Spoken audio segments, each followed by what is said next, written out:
Mass Media.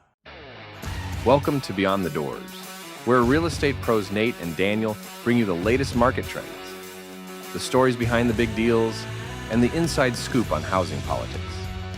With years of experience and a good dose of fun, they break it all down alongside interesting guests and experts in the field. So, if you want to know what's really going on in the world of real estate, you're in the right place.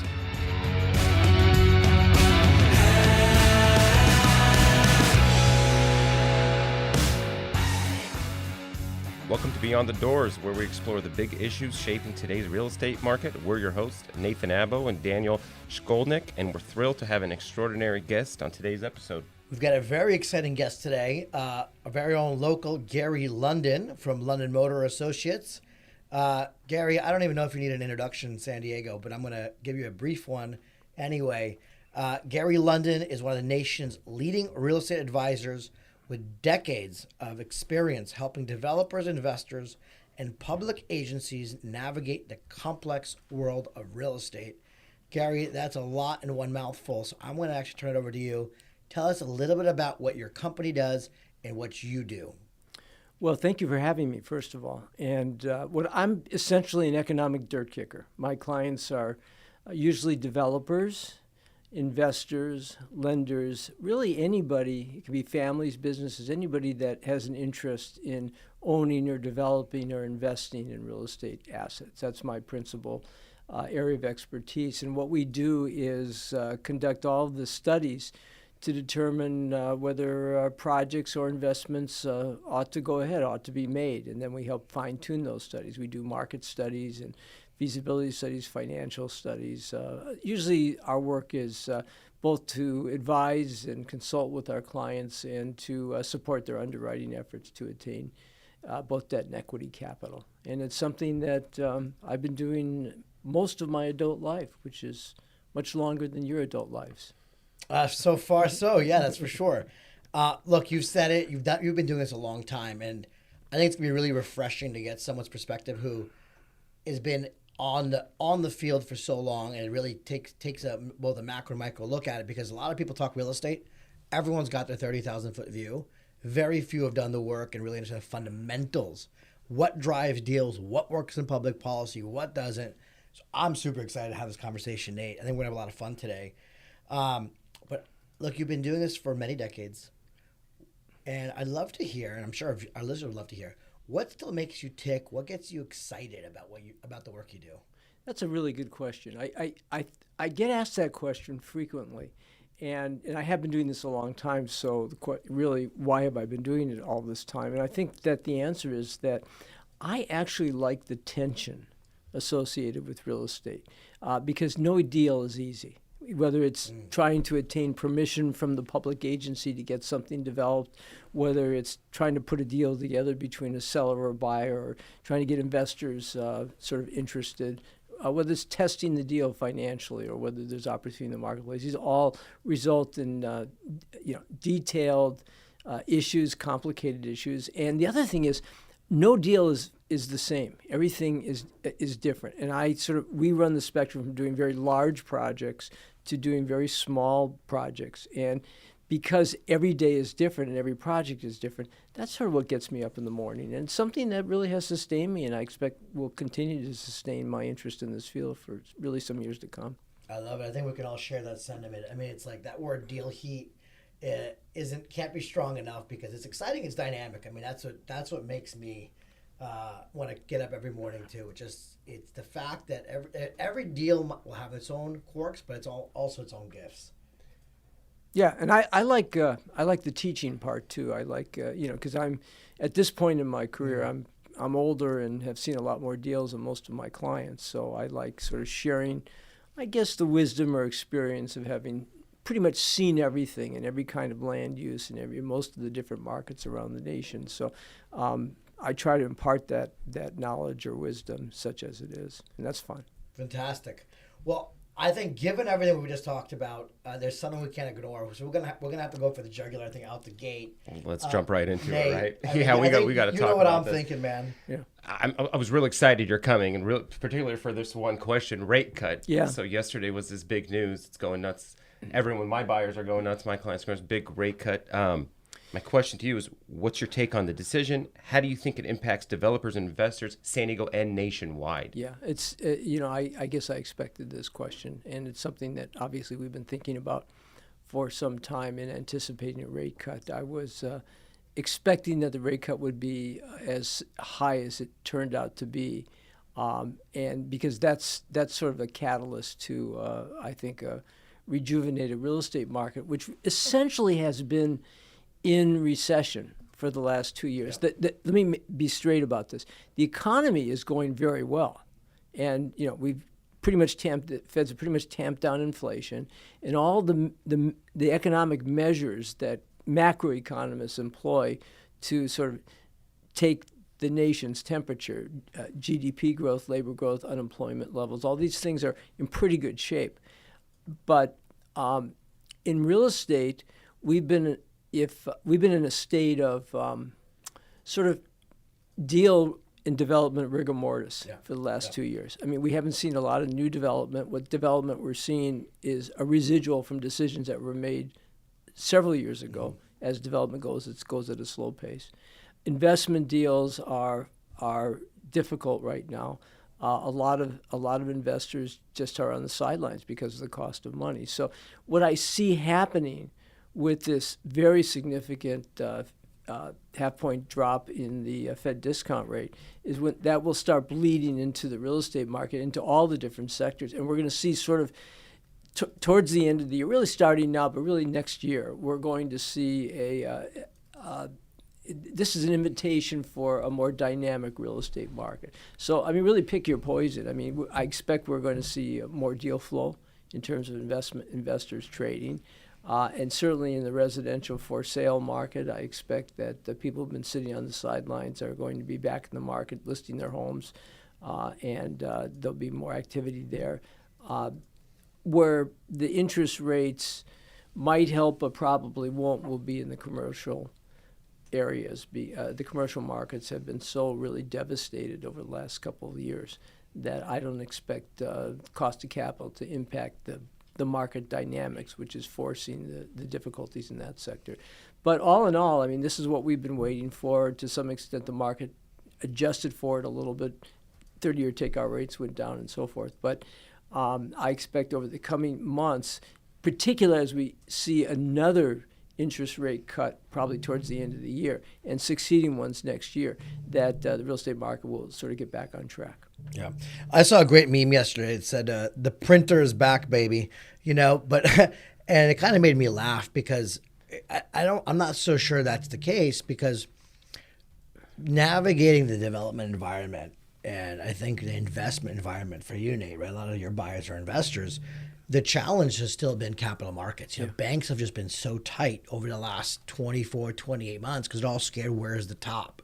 So my perspective is hopefully now that, Fed signaled we've hit the top, things are going to level out and banks are going to start opening up their balance sheet, because that's been, I think, the biggest catalyst to massive growth. The dry powder is there. The developers are there. Like, we haven't changed our buy box in the last 24 months. We've just done less deals because the banks have been tougher to deal with.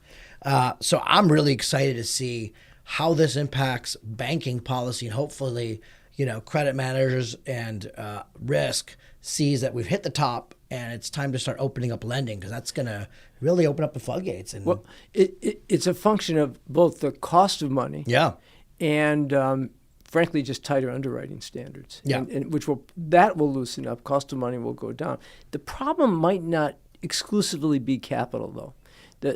Especially with respect to income properties, apartment investment, that sort of thing. We probably reached peak revenue levels. Well, I don't want to say probably. We've certainly reached peak revenue levels. Certainly in most of the coastal markets, San Diego being one. Which means that people just can't pay more rent than they're already paying. The conundrum is that if we see that new development is a function not just of the cost of capital, but also the cost of the other factors of production, land, labor, materials, everything's gone up. But revenues are, if anything, staying stable or going down right now. We're seeing concessions and we're seeing some weaknesses, some weakening, not weakness, but some weakening in the revenue markets, which suggests that rental levels aren't going to go up. So there's still going to be difficulty in that sector, and we'll probably see some reduction in a continued reduction in property values. Some markets are doing better than others. The downtown San Diego market is experiencing now a double-digit vacancy rate, and so you're seeing more concessions there versus some of the coastal markets, for instance. So it'll be a mixed bag, particularly in that sector. No, we'll echo that. I mean, look, we've got 22 projects throughout San Diego, and I think it's safe to say people have hit levels of just affordability pinches because. Like when I look at our tenant pool, we're seeing a lot of people who are leaving Class A downtown Mission Valley. They're giving up their pool and their Equinox-style gym. They still want to be in new construction, but they're going from spending $5,000 a month to $3,500 a month, moving into urban infill apartments. So like we're seeing that shift happen for sure. And so I agree with you. I think that's still a major player in the market, regardless of interest rates. But this move is going to be massive to the flow of debt capital and banks' willingness to do business, which a lot of them have not shut their doors, but have turned off the knobs over the last 12 to 24 months. Yeah, you had that on the debt side, and then with respect to the owners of real estate, a lot of those deals were done on very what we know now to be sort of shaky terms, adjustable rates that went up, and people weren't really expecting those. The revenues didn't follow the cost of money. So 100%. we see a lot of deals that gone flat. So. It'll be interesting to see what happens, but I think the most important thing is that we will see higher deal flow. There may be some distress, but we'll see some higher deal flow over this next year. Yeah, I haven't seen it capped. I haven't seen the apartment rent price capped. Every time I put one of my own listings out, I'm getting 30 applications, and I just can't help but think supply and demand is going to keep playing a role. But I understand the idea. Money has to cap out at some point. But in San Diego and certainly some local markets, I'm experiencing people telling me we'll pay you more. So I see it across the board, but you're not seeing that? No, my hire you as a property manager, though. Yeah, there you go. Yeah. Yeah, it just, as I said, depends on every sub-market in San Diego, for instance, is having a little bit different experience. Downtown, I can see that. Downtown's topped out. Probably some of the coastal markets are. When I was selling real estate early on, probably 2010, there was something like 30,000 unoccupied units in downtown at that time. They've built probably double since then. Yeah. You know what I mean? So we saw that one come in, I think, a little bit. Yeah. No, we're certainly seeing like the micro real estate markets play differently. I mean, Claremont's playing different than than D9 near the college area, and that's playing differently than down by Otay Nestor area. So it's definitely neighborhood specific. But overall, I would agree with Gary that I think that revenues have peaked, and now it's a matter of maybe trying to figure out how to give tenants more for less and keeping them happy. Yeah, I don't want to sound negative. I mean, when we talk, we're there have been times in San Diego where we've seen virtually 100% occupancy, and now maybe we're down overall to 95%. Well, when I do pro formas on deals, anything north of 80% usually pencils. Yeah. So it's not like it's a bad market. It's just it's a softer market than we've experienced before. And then you also have to put things into perspective. I mean, you talk about the kind of rent levels that you're getting in Class A apartment projects. I mean, that's a generational thing. Younger people are able to pay it. Older people like me have mortgages that are less than that. Of course, the rest of people pay. Yeah. So. Well, and perhaps maybe a part of that is like the COVID hangover still, right? Where we saw double-digit rent growth, way past what we've ever seen historically, and it just went up at a hockey stick clip that maybe now it's just moderating out, right? And but this is a cyclical conversation we're having. In the long term,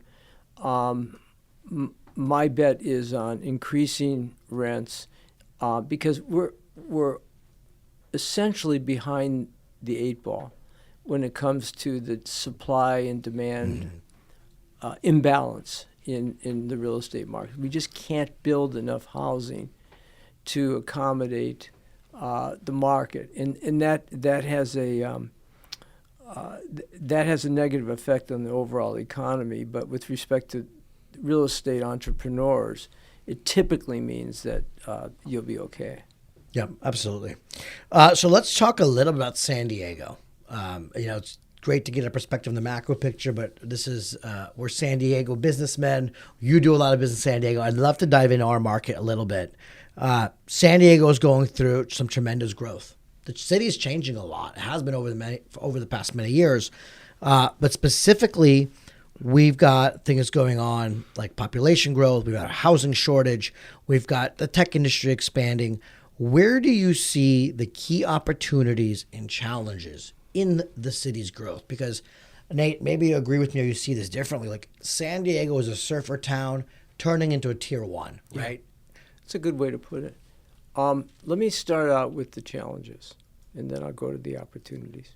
The biggest challenge is we're not growing like we used to. Over the past half dozen years, our growth has stabilized, and in the last year, we actually went negative. Not much.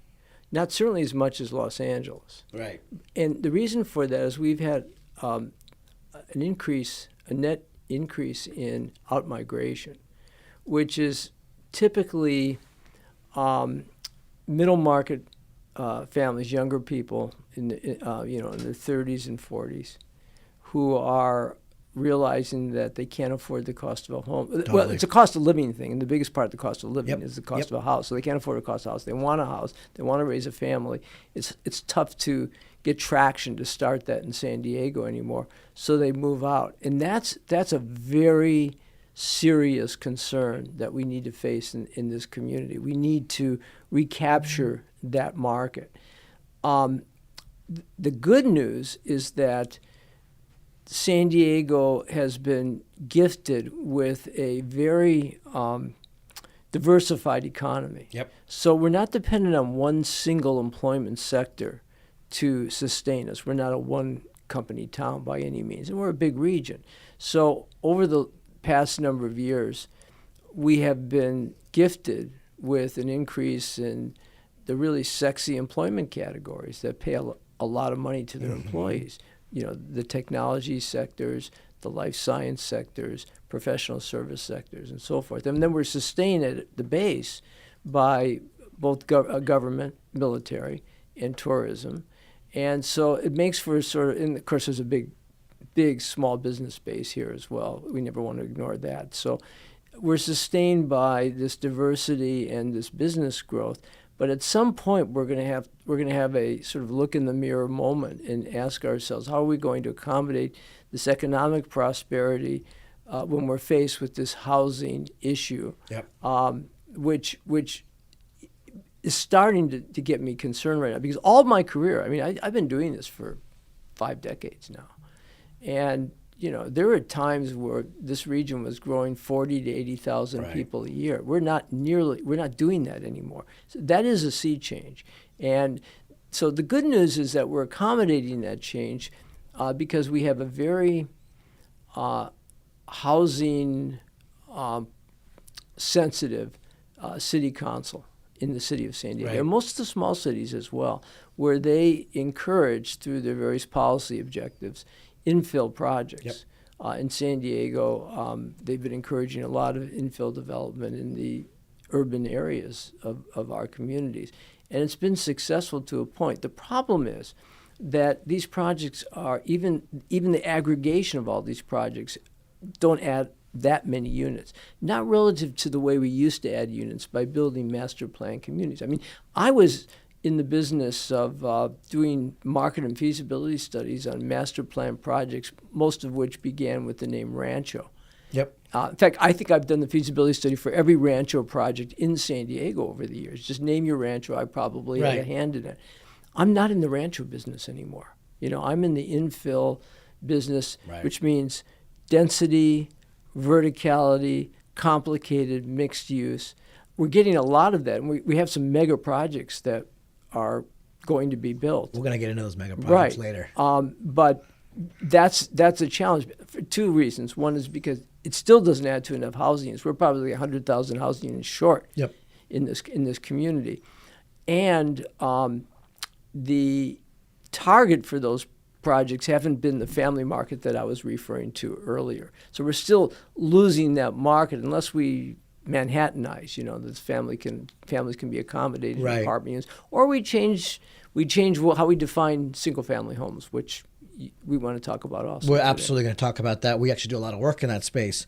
But infill is, in my viewpoint, infill is getting 1 + 1 = 3. You got to get creative, and you're really recycling things that are not highest and best use.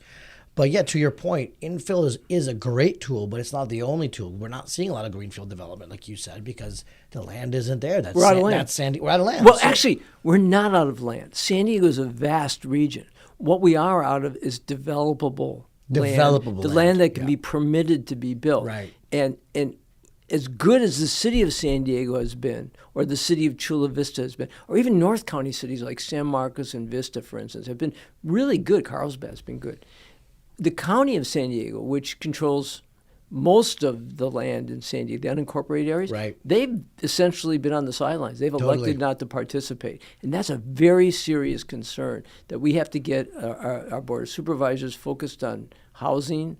We have to get change some of the state and legal regulations. I mean, we have some challenges in front of us in order to accommodate the growth that San Diego needs to have in order to maintain its prosperity. Right, because, I mean, if I'm reading in between the lines, we've got a big issue with middle-income housing, and I've been saying this for a long time, and I think you just corroborated that. We're leaking innovative capital and human capital to other tier 1 cities because they can't afford to stay here. I mean, Nate, for someone to buy a house, I think we talked about this with Ricardo on our last podcast.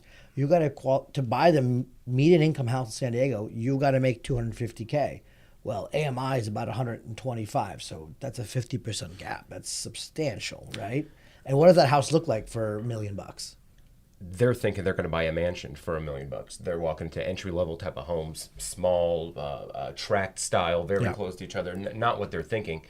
It's a big problem, and it's discouraging. And they're kind of switching and saying, okay, well, maybe I'll focus on lifestyle versus and not saving the down payment and renting. Yeah. Or they're commuting, they're buying homes in, say, Riverside County and commuting to their jobs in San Diego and going through that daily stress and traffic, which is something I wouldn't do. Probably not sustainable. People make that sacrifice currently. Yeah, but it's exactly what you said. It's sacrifice. I mean, for the city is because the prices are half the price. But a city is the sum of its people. Like, you got to be able to house the people that make up the city, and that's a big deal. Yeah, and we're talking about the missing middle, but you're also talking about people that we depend on: public agents, teachers, police, fire.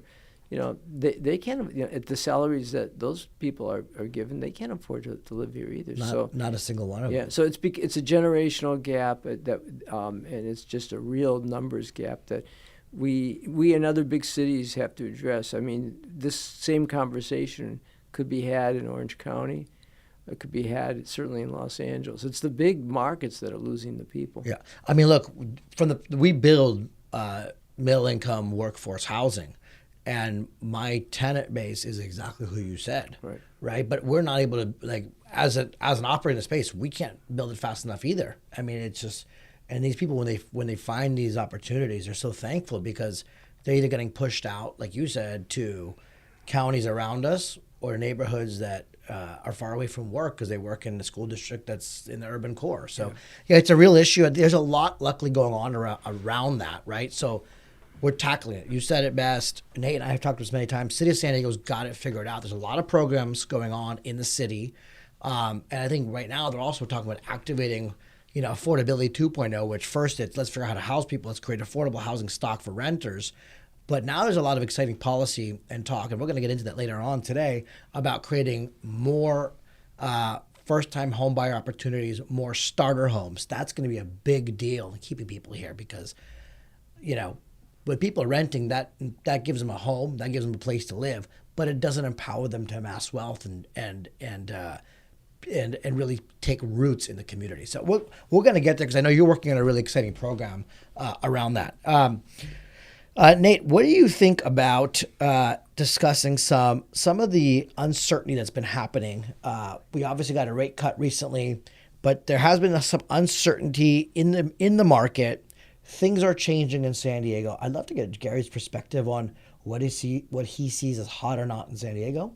Oh, I'd love to hear local. Getting a local economist is huge, and I love talking to local. So this is not a restaurant review. This is you want economics. I mean, I could cook for you, but it's going to be after the show. Big time. Well, Listen, we're on the cusp of some big projects. The sports arena project that I mean, there's still a negotiation and planning and environmental review, but at some point we're going to probably see a tear down and the development of a new sports arena in the Midway District, which is the worst place in San Diego. I mean, that whole district needs to be, reconceptualized, and this project will serve as an anchor to that. The sports arena and about 4,000 housing units there. That's a big one. Even bigger, but further down the line, is the Navor site, which is those old warehouses on Pacific Highway across from MCRD.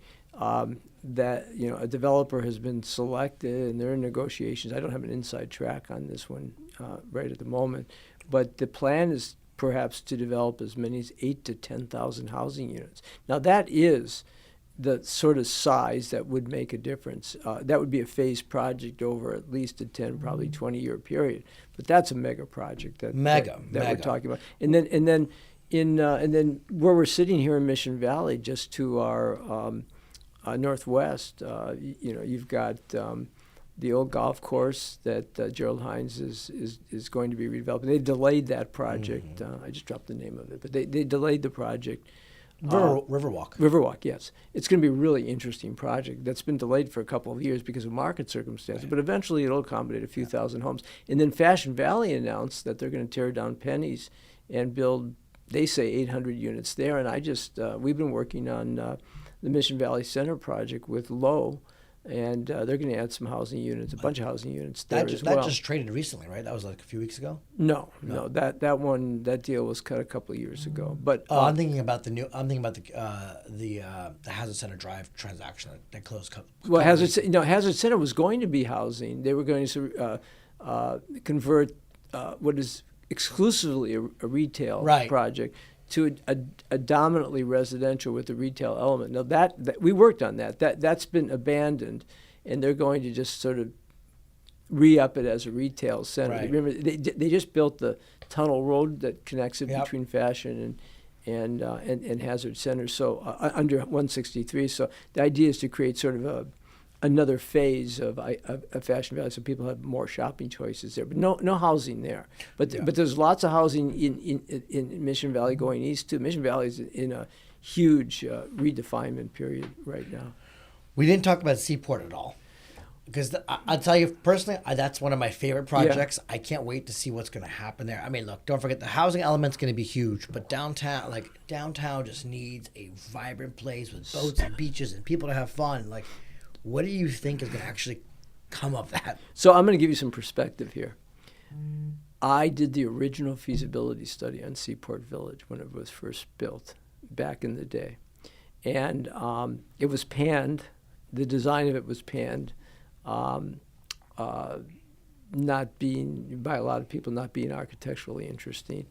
But it's proven the test of time. It's been very successful. When it was built built in a part of downtown that had nothing, and everything developed around it. Right. So now the Port of San Diego and the developer that was selected a couple of years ago are in sort of a long, cumbersome planning and entitlement process to reconceptualize it as a dominantly retail project with a hotel element and a lot of tourism elements, but no housing. No housing. Yeah, but the port can't do housing. But around it, there's a lot of housing. There's a lot of West End condos and things, and there's going to be more developed downtown there, which is good too. I mean, like, you need some synergy between projects. Yeah, and there's more along Pacific Highway going north from Seaport Village. There's still a lot of land on the old Santa Fe Railroad properties that Nat Bosa and others are going to eventually develop. So there's going to be a lot more housing in that side too to support that project. Yep. That'll be a fun project. Very fun project. Yeah. The whole North Embarcadero area is really fun. And it's the hotels are there, the Midway's there. There's going to be a new urban park on the wharf there, not connected to Seaport, that will happen before Seaport's built. Just a lot of stuff going on. So and every city needs something on the coast to attract international tourism. Like, you've seen it. That's where IQHQ project is. That's where the 1.7 million square foot IQHQ project, the RAD project, is being built, or is actually completed now. And they now are starting to introduce retail tenants. Rivian just opened a shop there on the corner. It's architecturally So very it's starting significant. it's starting to activate. Yeah, the problem is they've opened up into the worst office market ever in my lifetime. Yeah. So, and the life science market is down. They were hoping to attract life science clients. That's probably a dead end at this point. So they're going to fill it with office tenants, but it's going to be at the cost. They're basically going to cannibalize office tenants who are now housed along B Street and Right, some of the so it's older not- downtown. it's So it'll be not a new trade-off. players It won't coming be in, as much a net increase there. And the same thing with Horton Plaza. Horton Plaza is another mega project that's just about done. As an office project, when converted from all retail, million square feet of retail to, or 800,000 square feet of retail to office. And their goal was to go high tech. And they're probably going to go conventional office as well. What I'd like to see is for the city of San Diego to move in there. Right. That would be my vote. But to the extent that that doesn't happen, they introduce private office holders there. They're going to empty other office spaces. So this is a real problematic time in the commercial office sector right now. But the projects that probably won't suffer over the short midterm will be these new high-profile projects at the best locations. Right. And also, if with so much office going on downtown, they've got to attract new companies who's going to attract new talent, and that's going to further push up the housing market in San Diego, right? So it's this symbiotic, environment happening downtown. Well, there's a lot of high-rises apartment projects that have been built or are still under construction in anticipation that there was going to be a bunch more employment downtown. And I guess what I'm telling you is I think net that's not going to happen. So there's going to be some pain on the residential side, and there already is pain on the office side, downtown, that we're going to have to deal with. The problem there is very simple. It's just market timing. We just hadn't built any office space in downtown for over 20 years, and now we built it all at the same time in the weakest office market possible.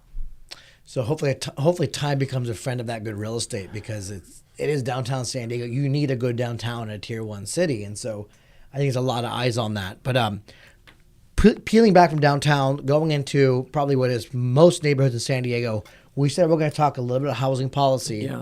Yeah. There's a lot going on at the state, a lot going on at the city. I don't think there's a person in this room that would disagree. The city of San Diego's done a great job around housing. Yeah. We've got some opt-in programs like AB 1033. Nate, that's going to be big for your business, I assume, where you can condo map ADUs, right? Talking about starter homes. But also, Gary, you're part of a group called Home Ownership Opportunities for San Diego. I think we got to talk about that a little bit and understand how that's going to create starter homes in San Diego, because we've covered the rental market, we've covered the macro picture, but like, what's happening with keeping those people here and allowing them to buy homes? Well, it's really very simple. It's along the themes of what we've been chatting about already today. The minimum lot size in San Diego is 5,000 square feet. It's been that way for almost 100 years. Yeah. And over that 100 years, San Diego's changed a lot. And what we're doing is trying to promote the idea that we can change the lot size to a minimum of 1,000 square feet. And if we're able to do that without any strings attached, no requirements for below market rate housing, things like that, it'll open up more housing and more housing purchase opportunities. So really what we're talking about is taking single family lots. My developer clients, your clients, might assemble several of them, and say you assemble 3 single family lots in, say, Claremont. Right. You can replace that with 15 homes if you take those the current zoning down to 1,000 feet. And what that means is that you're replacing detached single family homes with townhomes or row homes. So you can get home ownership out of that, but essentially we've done studies that suggest that by just taking the land factor down to 1,000 feet, you reduce the cost of the house by at least 40%. And what's most interesting about that is even though you're taking the land size down, you're building townhomes to replace single-family homes. The interior of the space doesn't have to change in terms of size.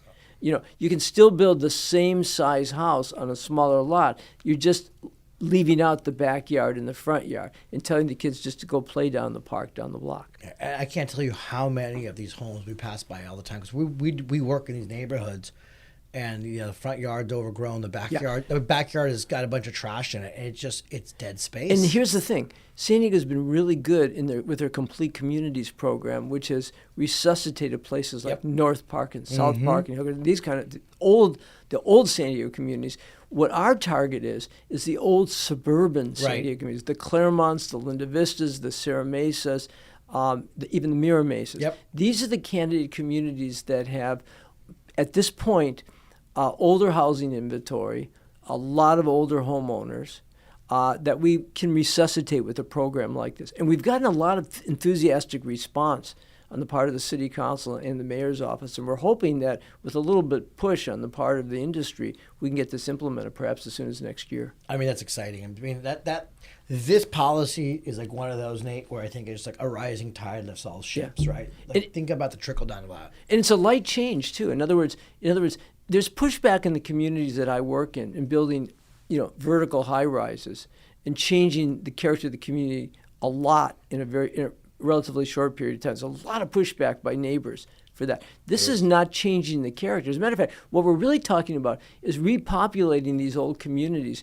with the same demographic that originally populated these communities, but just this generation's version of young starter home people. Right. And that's a good thing for our community. 100%. I'm very excited about that program, and I hope we get it going. Yeah, I mean, it maintains vibrancy. And look, we do a lot, like I mentioned, we do a lot of work in these neighborhoods, and some people don't like it when I say it, but neighborhoods do change. They evolve. The city evolves, people evolve. Very few things are there forever and stay the same forever. Yeah, you got to adapt. This is what I was talking about earlier when you asked me what I like, and this is where the tension is. There's always either environmental or neighborhood tension against projects. So we have to work through that, create compromise, and really demonstrate the opportunities. Absolutely.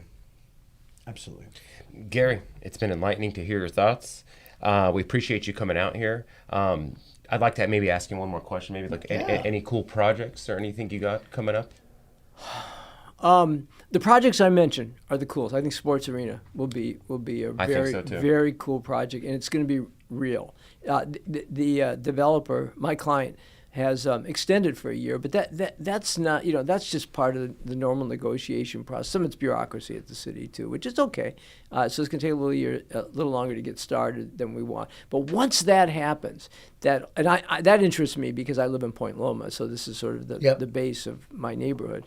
That's going to invigorate or reinvigorate other projects in its adjacency. So that's the beginning. And that's what these big projects do. Same thing with the NAVWAR and some of the downtown projects. The whole East Village started with really the development of Petco Park. Totally. And expanded from there. So these are the projects that interest me most. Conversely, the little projects that some of my clients are doing, the infill projects, have really changed much for the better. Yep. Communities like North Park. And we're not going to talk restaurants, but I mean, it just filters and helps everybody in those kind of communities. So those kinds of things energize me, not just the big project, but the small projects energize me. Love it. I saw that, by the way, all happen right in front of my eyes. North Park, I'm an investor there. Everyone wants to live there now. Golden Hill was kind of one of the first cities I saw it happen to. And it happens, and it's real. And even the old owners and the old people living there, they want it too. They like it. Yeah, and some of my clients are the old families that have owned properties there along those big university corridors. And it's the next generation or 2 generations down now that are starting to benefit from the investments that were made so many years ago, and everybody's excited. Property owners are excited. New tenants, new homeowners are excited. Obviously, commercial tenants. No, look, I think it's safe to say the city is buzzing. I mean, you go around San Diego, every neighborhood's got something going on, whether it's a small infill project to a mega project. By the way, I love the Sports Arena project too. I grew up playing hockey, so I can't wait to see what's gonna happen there. But yeah, it's an exciting time to be, in this field, in the city at this time. I mean, it's kind of like the new frontier and a renaissance in San Diego. Yeah, and we're transitioning from a horizontal sort of what I used to describe as a network of suburban Yep. village sort of community to an urban, vertical, energized, interesting city, and that's a good thing. And 100%. as you said earlier, cities have to change in order to sort of retain their economic sustenance. And San Diego so far has done a good job of that. We just have to address the challenges that we talked about today. Absolutely. Gary, we want to thank you again for joining us. You gave such color perspective to our listeners, to Nate and I. We really enjoyed the conversation. I wish we could sit here all day, but unfortunately, I'm sure you've got other places to be. I got to pick up my kids from school. See, there you go. But listen, our listeners can probably get in touch with you somehow. Is there a good way for them to reach out to you? Maybe your website, email, if any contact information you want to leave. I'm on everything, LinkedIn, Facebook. Our website is londonmotor.com, LONDONMOEDER.com. Phone number is 619-269-4010. Email glondon@londonmotor.com. I'm easy to find. We'll send all your fan mail there. Yeah. Gary London, everyone, thank you so much. And to our listeners, thanks for listening to another episode of Beyond the Doors. Thank you. We'll catch you guys next time.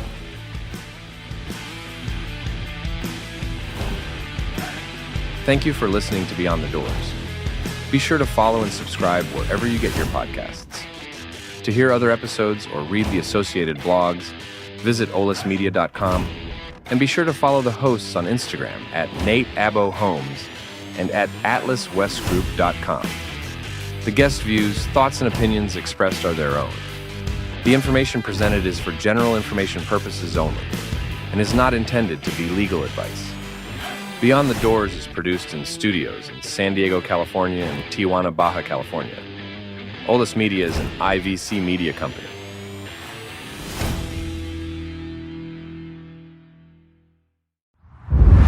Olis Media. The Dear San Diego podcast is produced in collaboration with The Times of San Diego.